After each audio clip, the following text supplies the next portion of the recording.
मंडळींनो, आपल्या तराफा अर्थातच होडीतून आपल्याला जायचं आहे मत्स्यपालन प्रोजेक्ट जवळ. त्यामुळे गव्हर्नमेंटने याला तोडण्यासाठी पूर्ण बंदी घातली. बिना बेलचं कस्टडी आहे. आतापर्यंत सर्वात युनिक ब्लॉक मला पाहायला भेटतोय. इथे साधारण ना 20 ते 22 फूट खोल आहे. काल इथे ना 18 फूट खोल होतं संध्याकाळी, पण भरती असल्यामुळे ना 22 फूट खोल आहे. प्रत्येक केजमध्ये 900 मासे सोडलेले त्यावेळी. या प्रोजेक्टची टोटल इन्व्हेस्टमेंट आहे 10 लाखाची. जसं तू सांगितलंस की आपण मालवणच्या सेंटर्समध्ये हा मासा विकतो, तर नफा कितीपर्यंत भेटू शकतो आपल्याला ह्या धंद्यामध्ये? आता आपण काय करूया माहिती आहे, आपण ना माशांना खायला घालूया आणि रिॲक्शन बघूया. पलटी झाला, बॅलन्स नाही झाला ना, मिडलला जर तू प्रॉपर नाही उभा राहिला, बरोबर डायरेक्ट पलटी.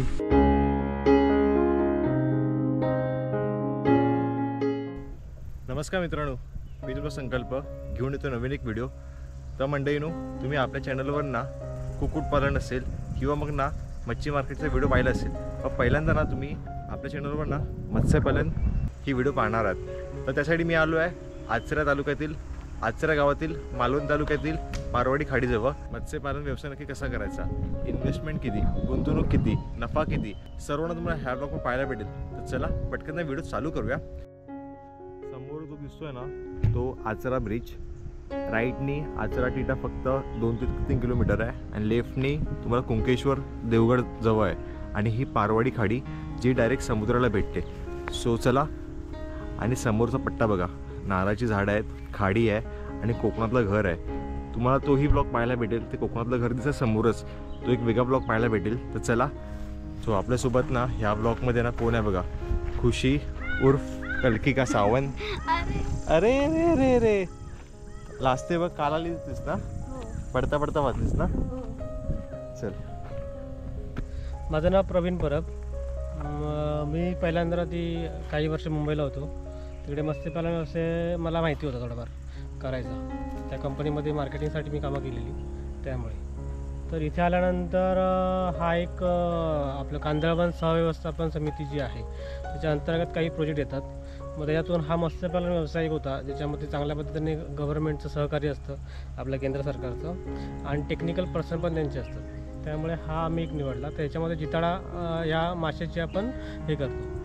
तर जिताडा हा मासा त्याला वेगळ्या नावाने ओळखला जातं. सिबास हा त्याचा ॲक्च्युली इंग्लिशमध्ये आपण त्याला बोलतो. आणखीन सोबतच त्याला ते कोकणी भाषेमध्ये पोंगी पण बोलतात, किंवा पुढे गोव्याला गेलो आपण तर चणाक या नावाने तो जास्त प्रसिद्ध आहे. तर ह्या माशाची आम्ही निवड केली. आणि सोबत इथलं जे काळुंदर हा एक प्रकार आहे, तर तो एक दोन्ही माशांची आम्ही ते प्रोजेक्ट केलेले आहे. ओके, तो तुम्हाला पाहता येईल. सो आपला प्लांट आहे ना, आपला जो प्रोजेक्ट आहे तो समोरच आहे. सो त्यासाठी आपल्याला कसं जावं लागेल, या होडीतून जावं लागेल ना. एक जुगाड केलेला आहे, एक जुगाड केलेला आहे, होडी. तर त्याच्यामार्फत आम्ही तिथे खाद्य वगैरे देण्यासाठी जातो. सो आपल्याला ना ह्या होडीतून प्रवास करून जायचं आहे त्या प्लॅन जवळ. तर चला, कसा असेल प्रवास ना तुम्हाला पाहायला भेटेल. प्रवास करत असताना ना आपल्याला माशांसाठी खाद्य पण घेऊन जायचं आहे. तर हे एक स्टेलाचं खाद्य येतं, जे हे जास्त प्रमाणात तिकडे आपल्या साईडला चालतं, स्टेला या कंपनीचं. तर ह्याच्यामध्ये ॲक्च्युली जे फिश मिल असतं, तर फिश मिलमधून जो राहिलेला भाग असतो शिल्लक, त्याच्यामध्ये वेगवेगळ्या पद्धतीचे प्रोटीन्स वगैरे मिक्स करून हे खाद्य तयार होतं. त्याचे टॅबलेट्स तयार होतात आणि ते आपण ॲज अ नॅचरल फीडच म्हणतात त्याला, माशांना आपण खाद्य. सो याची किंमत किती आहे? एका किलो मागे याची किंमत जवळजवळ 140 ते 160 रुपये प्रमाण जातं. आणि साधारण 10 ते 20 किलो किती किलो आहे? 25 किलोची बॅग आहे. आणि कुठे उपलब्ध होतं? स्टेला कंपनीतून डायरेक्ट आपण ऑर्डर करू शकतो, स्टेला कंपनीचं. किंवा आम्हाला काय करतात, आता कांदळवन विभागाचे बरेचसे प्रोजेक्ट आहेत, तर आम्ही पूर्ण कोकणामध्ये या सिंधुदुर्गामध्ये एकत्र मागवतो.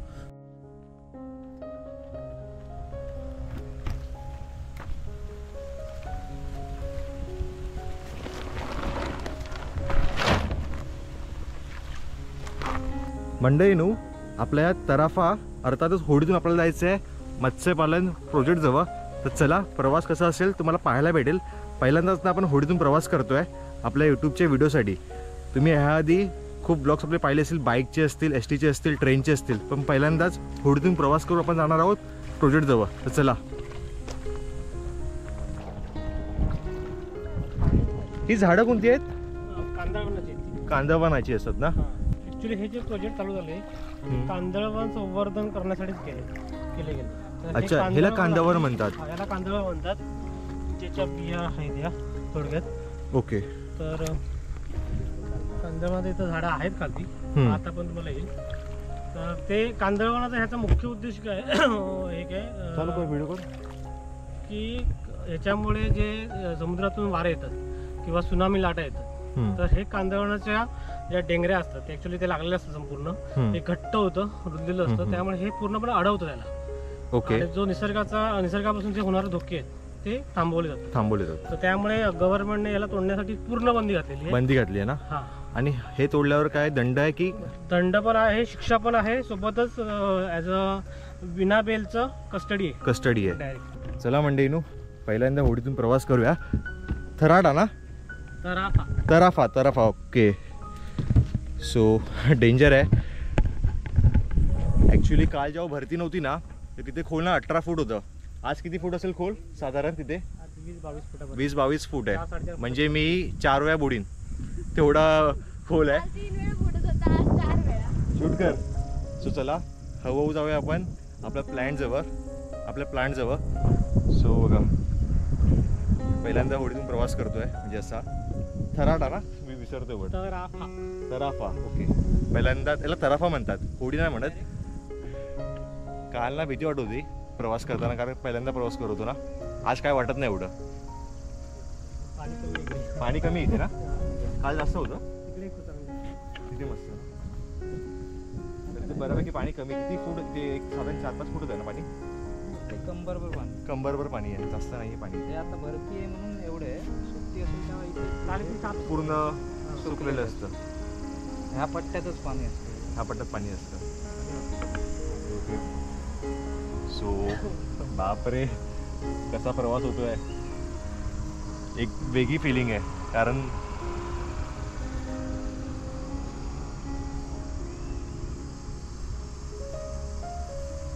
आतापर्यंत सर्वात युनिक ब्लॉग मला पाहायला भेटतोय.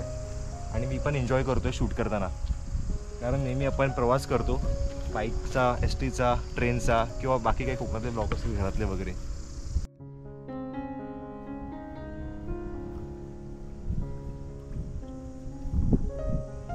सो आपण ना हळूहळू प्रवास करत आता पोचतोय म्हणजे अजून पोचलो नाही आहे.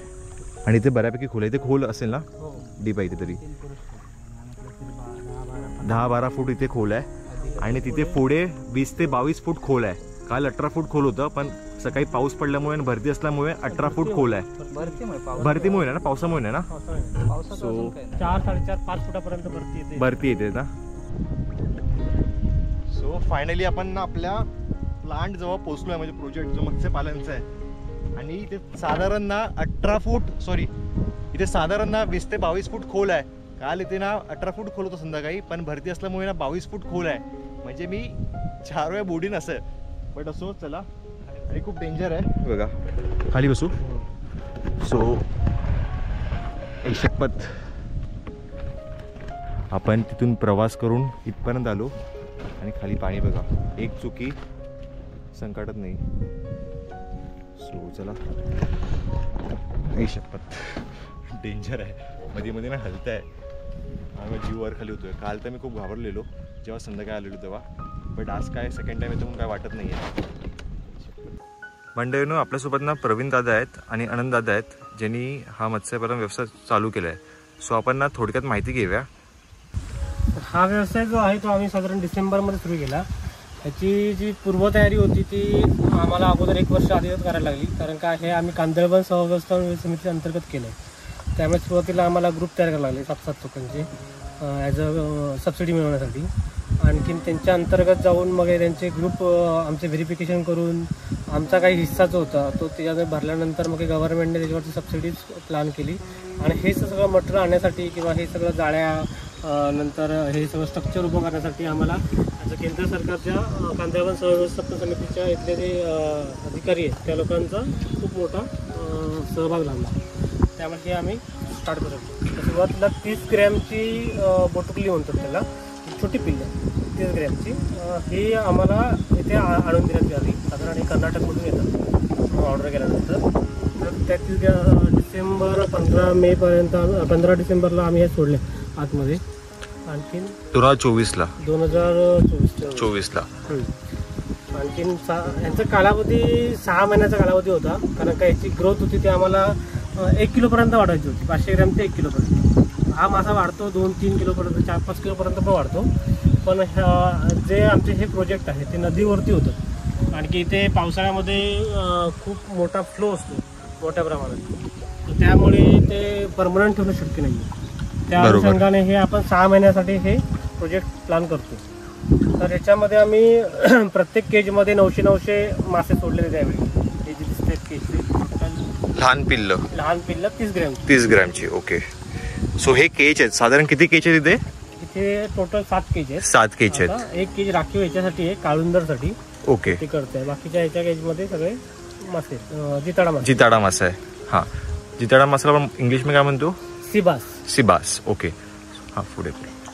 तर यांच्या म्हणजे कसं आहे की शेवटी प्रत्येक वेळी याचं चाचणी करायला लागते. त्या पद्धतीने दर महिन्याला हे सगळे मासे एकदा काउंटिंग केलं जातात, नंतर त्याला ग्रेडिंग केलं जातात की छोटा मासा जो असतो तो मोठा मासा, जर छोट्या मासाला म्हणजे जर शूटर असतील मोठे मासे तर छोट्या मासाला खाऊ शकतात किंवा त्यांना मोठ्या प्रमाणात खाद्य घालता येत नाही. त्यामुळे दर महिन्याला याची चाचणी होते माशाला, प्रत्येक माशाला ग्रेडिंग करतो आपण ग्रेडिंग करतो, आणखीन काउंटिंग करतो किती मासा अवेलेबल आहे. छोटे मासे ओके केज मध्ये करतो. ओके. नंतर याचं खाण्याचं प्रमाण आहे ते स्टेला जे आहे ऑलरेडी त्यांच्या नियमानुसारच आहे चालू. तर साधारण जेव्हा छोटा मासा असतो तेव्हा बॉडी वेटचे 10% त्या खात दिलं जातं, आणि आता हा 500 ग्रॅमच्या पुढे गेलाय तर त्याला बॉडी वेटच्या 1% खाणं दिलं जातं. अच्छा. 1 ते 2%. ओके. 2 टाइम दिलं जातं. सुरुवातीला आमचं फिडिंग टायमिंग होता 3 टाइम, सकाळ दुपार संध्याकाळ. टाइम काय असतो साधारण? सकाळचा असतो 8:30 पर्यंत. ओके. दुपारी 12-12:30 ते 1 पर्यंत, आणि संध्याकाळी 5 वाजता. ओके. हा टायमिंग असतो. आता सध्या टायमिंग आहे सकाळचा 9 वाजता आपण देतो फिडिंग त्याला, आणि संध्याकाळी मग आपण त्याला साधारण 5 वाजेपर्यंत देतो. चालेल. आणि ह्या प्रोजेक्टला इन्व्हेस्टमेंट किती म्हणालास तू? आता ह्या प्रोजेक्टला जो आहे, ह्या प्रोजेक्टची टोटल इन्व्हेस्टमेंट आहे 10 लाखाची. त्याच्यामध्ये स्ट्रक्चर येतं पूर्णपणे. नंतर याची जाळी जी आहे, आता 3 लेअर जाळी आहेत. ही एक बाहेरचं जे नेट आहे 40 mm आहे. त्याच्या आतमध्ये 2 नेट येतात, तिथे खालती तुम्हाला दिसतील या साईडला जे आहेत टाकलेले. तर एक 30 mm आहे, एक 20 mm आहे. आणखीन हे जे वरती आहे ते अजून एक नेट लावलं आपण आहे, आणि त्याच्यावरती परत बर्ड नेट येतं. हे जे आहे ते बर्ड नेट आहे. थोडक्यात काय की नदी पात्रामध्ये पाणमांजरांचा वावर जास्त असतो, तर सी कॅटचा वावर इथे मोठ्या प्रमाणात असतो, तर त्याच्यापासून पण आपल्याला बचाव करायचा. बरोबर. तर त्यामुळे हे ट्रिपल लेअर जाळी लावलेली आहेत, किंवा मासा जो आहे आपला तो ही जाळी फाटण्याचं प्रमाण असतं. बरोबर. कारण त्या पाठीमागे जे धारदार कल्ले असतात त्याच्यातून जाळी फाटू शकते. तर त्या अनुषंगाने आपण ह्या 3 जाळ्या बाहेरच्या साईडला, आणि आतमध्ये पुन्हा ही एक प्रॉपर नेट, आणि वरती पुन्हा बर्ड नेट. हे तुम्हाला ग्रीड नेट. ओके. अशा प्रमाणेची मांडणी असते. नंतर हे जे स्ट्रक्चर बनवलं आहे हे पिंपावरती हे केलेलं आहे. साधारण 250 लिटरचा हा पिंप आहे, त्याला फुल पॅक केलेला आहे. ओके. आणि त्यामुळे हे 6 पिंप याचं वेट कॅरी करतात. ओके. सो एका केजला किती पिंप आहेत? एका केजला 6 पिंप आहेत. आणि याची कॉस्ट काय असते एका केज बनवायची? टोटलचा कॉस्ट 10 लाखाची आहे. 10 लाखामध्ये जवळजवळ नाही म्हणा तरी पण एक 40% अमाऊंट जी आहे ती केज मध्ये गेली, स्ट्रक्चर मध्ये जातं. म्हणजे 4 लाख रुपये तुमचे केज मध्ये जाते. नंतर जे आपण माशांची पिल्लं आणतो, साधारण एका माशाच्या पिल्लाचा 30 ग्रॅमचा जो आहे तो 30 रुपयापर्यंत ॲव्हरेज रेट भेटतो. नंतर मग याचं फीड जे आहे तर फीडचा खर्च मोठ्या प्रमाणात असतो. 140 रुपये किलो फीड येतं. अच्छा. तर साधारण हा अख्खा प्रोजेक्ट आम्हाला रन करायला 6 महिन्याला 2 टन फीड लागले. 2 टन. ओके. आणखीन त्याच्या व्यतिरिक्त खर्च म्हणजे काय की रेग्युलर ऍक्टिव्हिटीजमध्ये जो होणारा खर्च, म्हणजे याच्या हँडनेट आल्या, ट्रान्सपोर्ट खर्च हे खूप हेवी आहे. तर हे परत आतमध्ये इन्स्टॉल करणं, परत बाहेर काढणं, ह्याचा जो खर्च असतो तो हा वेगळा खर्च. ओके. जसं तुम्ही सांगितलं की पावसाळ्यातून आपण हा व्यवसाय बंद होतो, तर त्याबद्दल जरा त्याचं पाठचं कारण काय जरा सांगशील आपल्या व्ह्युअर्सला? ह्याचं मेन कारण हेच आहे की ह्या ज्या नद्या असतात सगळ्या, तर ह्या सगळ्या नद्या समुद्राला मिळतात. ही जी आसऱ्याची खाडी आहे याच्या ह्याला जेव्हा मुखातून जेव्हा चालू होते त्या ठिकाणी बऱ्याचशा नद्या ज्या आहेत त्या इंटरनल येऊन याला मिळत असतात.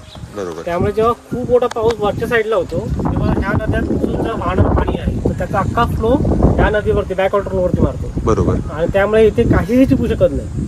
म्हणजे बरोबर. साधा माणूस पण पोहणं थोडं अवघड आहे. अवघड आहे. पाणी येतं त्यावेळी. आणि फ्लो असतो पाण्याचा, जेणेकरून हे पण फ्लोट होत असेल, हा हे सगळं फ्लोटिंग जरी असेल तरी पण ते वाहून जाईल. वाहून जाईल. बरोबर. याला गडू पाणी असतं. गडू पाणी असतं. गडू पाणी असतं. त्याला माशाला ते हे नाही. ओके. गडू पाण्याने त्याचा सो color ह्या ओके, मग ह्या व्यवसायाचा सीझन आपण साधारण सप्टेंबर नंतर म्हणजे पाऊस गेल्यानंतर पाऊस गेल्यानंतर ते मे एंड पर्यंत आपण आपण करू शकतो. पण विक्रीसाठी कुठे जाणार, म्हणजे हे जे विक्रीसाठी तर आपण वेंडर कसं आहे की विक्रीसाठी इथे आम्हाला मालवणला काही मोठा प्रॉब्लेम येत नाही, कारण की ऑलरेडी इथे सेंटर्स आहे सेंटर्स माशांचे. माशांचे. त्यामुळे ते विकत घेतात. बरोबर. पण हा मासा जेवढा लेट होईल तेवढा चांगला असतो. जर सीचा मासा जो आहे समुद्रात निघणारा मासा हा आता बंद होईल आणि हा बंद झाल्यानंतर हा मासा काढला तर त्याला नक्कीच रेट अजून इन्क्रीज भेटतो. बरोबर. पण काय की सध्या पावसाचं प्रमाण सांगता येत नाहीये सध्या परिस्थिती बरोबर. कंडिशनला, त्यामुळे आम्ही हा लवकर काढण्याचा बेतात आहोत. ओके. आणि आता तो आपल्या विक्रीसाठी तयारच आहे, रेडीच आहे. मग काढताना प्रक्रिया काय असते नसते, नक्की तुम्ही मासे कसे काढतात, म्हणजे काय सांगू शकशील जरा? ह्याच्या आतमध्ये ना आपण हे टाकलेले रिंगा टाकलेले. ओके. ओके. हे खालती वजन राहू दे म्हणून. बरोबर. तर जेव्हा खोलताना आम्ही हे सगळे जो अख्खं जाळ आहे हे काढू पूर्णपणे आणि ह्याच्या खालच्या रिंगा काढल्या ना की जी आमची आतमधली नेट आहेत ते ऑटोमॅटिकली आम्हाला वरती खेचते. बरोबर. असं एका ठिकाणी जमा होतो आणि तिथून मग हँडनेटच्या सहाय्याने आपण काढतो. तिथे हँडनेट आमची ठेवलेली आहेत, अच्छा. सहाय्याने आम्ही ते काढतो. काढून आपल्या कंटेनरमध्ये टाकून आपल्याला बाहेर पास करतो. ओके. जसं तू सांगितलंस की आपण मालवणच्या सेंटर्समध्ये हा मासा विकतो, तर साधारण इन्व्हेस्टमेंट किती, आणि इन्व्हेस्ट सांगितलं 10 लाख होते, तर नफा कितीपर्यंत भेटू शकतो आपल्याला ह्या धंद्यामध्ये, ह्या व्यवसायामध्ये? आता हा जे आमचे 2 प्रोजेक्ट आहेत याच्यामध्ये साधारण आम्हाला जे आम्ही आत्ताचं प्रमाण आहे मागच्या महिन्यात जे आम्ही काउंट केलं, ॲव्हरेज वेट काढलं, त्यानुसार आम्हाला 6 ते 7 लाख रुपयाचा नफा होईल. नफा होईल. ओके.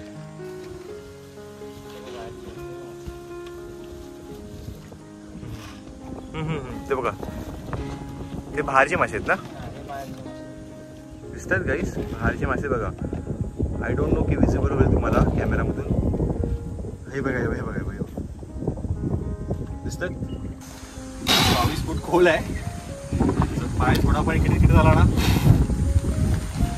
आता आपण ना काय करूया माहिती आहे, आपण ना माशांना खायला घालूया आणि रिॲक्शन बघूया त्याची. सो चला, काही शपथ.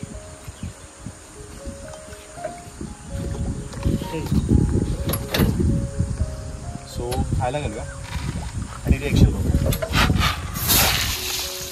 नाही संध्याकाळी ना, आता ऍक्च्युली गरम होऊ नये म्हणून ते खाली असतात का? दुसरी गोष्ट जास्त लोक आहे ना इथे. बरोबर. अच्छा, असं पण असतं का? म्हणजे लोकांचा आवाज ऐकून, म्हणजे असं काय पाण्याच्या दबावावर त्याला कळतं की किती लोक वरती आहेत. ओके. जास्त लोकं असतील तर वरती येत नाही. अच्छा, असं आहे का? आता आपण बाहेर गेलो ना की मग हा मग पोहत सोय आहे रेग्युलर असल्यामुळे. म्हणजे पाय घसरून की चुकून, म्हणजे नाही तो पहिला तराफा होता आमचा, तो पहिला वेगळा होता, आता स्ट्रॉंग केलाय. अच्छा, पहिला लाकडाचा तराफा होता. मग तू काय झालेला, बुडलेला? पलटी झाला. पलटी झालेला. बॅलन्स नाही झाला ना, अच्छा, तो पलटी झाला. मिडलला जर तू प्रॉपर नाही उभा राहिला, बरोबर, डायरेक्ट पलटी. डायरेक्ट पलटी आहे काय? मग तू जेव्हा बुडाला काय फिलिंग कसं वाटलेलं? काय आमची रेग्युलर आहे ते. हा, म्हणजे तुम्ही रेग्युलर म्हणजे मला काय वाटत नाही, पण रेग्युलर असल्यामुळे मला. अच्छा.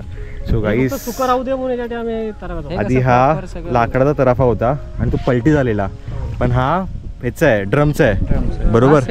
हा सेफ आहे, ह्याला काय टेन्शन नाही, 5-6 जण आरामात जाऊ शकतात ना. सो चला, कॅपॅसिटी भरपूर आहे, फक्त काय की छोटा बनवलाय म्हणून बॅलन्स मेंटेन. तर याच्यावरती आम्ही 50 लोक पण उभे, म्हणजे ते दिसत आहेत. बरोबर. 6 ड्रमवरती 50 लोक पण उभे राहू. क्रॅब बॉक्स तुम्हाला थोडक्यात माहिती सांगतो आता.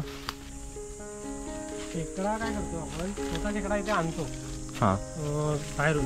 हां, चालू केलंय. चालू केलं. आणखीन त्याच्यावर त्याला आपण ग्रो करतो. बरोबर. खेकड्याचा एक पर्याय आहे की खेकडा मोल्टिंग होऊन, म्हणजे आपलं कवच जे असतं ते सोडतो, आणखी मोठा होतो, ग्रो होतो. बरोबर. मग तो परत तेव्हा वॉटर असतो, नंतर तो पुन्हा हळूहळू पुन्हा भरायला सुरू होतो. बरोबर. कडक होतो. पुन्हा त्याची बॉडी त्याला ऍडजस्ट करता आली नाही की तो पुन्हा ते कवच सोडतो, आणखी पुन्हा अजून मोठा होतो. अशा पद्धतीने तो वाढत जातो. तर हे जे प्लास्टिकचे बॉक्स आहेत याच्यात थ्रू फ्लोटिंग स्ट्रक्चर आपण करतो. हे बॉक्स आहेत, झाकण, आणखीन हा असा बॉक्स आहे, आणखी ह्याच्यावरती झाकण ठेवून ते या पाईपामार्फत शूटिंग केलं जातं आणि ते पाण्यावरती तरंगत राहतं. त्याच्यावरती नॅचरल सावली असेल तर चांगलं, ओके. जेणेकरून त्यांना गरम होत नाही आणि ओके. एवढ्या भागामध्ये तो खेकडा राहतो. त्याला माशांचं पीठ दिलं जातं, मासे दिले जातात, अच्छा. टाकावं मासे तिथून सोडतात आणि तो ग्रोथ. चालेल. धन्यवाद प्रवीण दादा धन्यवाद. आणि आनंद दादा माहिती दिल्याबद्दल आपल्या व्ह्युअर्सला. तर मंडळींनो, तुम्हाला व्हिडिओ कशी वाटली कमेंट बॉक्समध्ये नक्की सांगा. व्हिडिओला लाईक करा आणि तुम्हाला जर काही माहिती हवी असेल ना मत्स्यपालन व्यवसायाची तर तुम्हाला मी दोन्ही दादांचे कॉन्टॅक्ट नंबर देईन डिस्क्रिप्शन बॉक्समध्ये. नक्की कॉल करून विचारा त्यांना. चला आपण भेटू पुन्हा एका नवीन व्हिडिओमध्ये. नक्कीच. चला.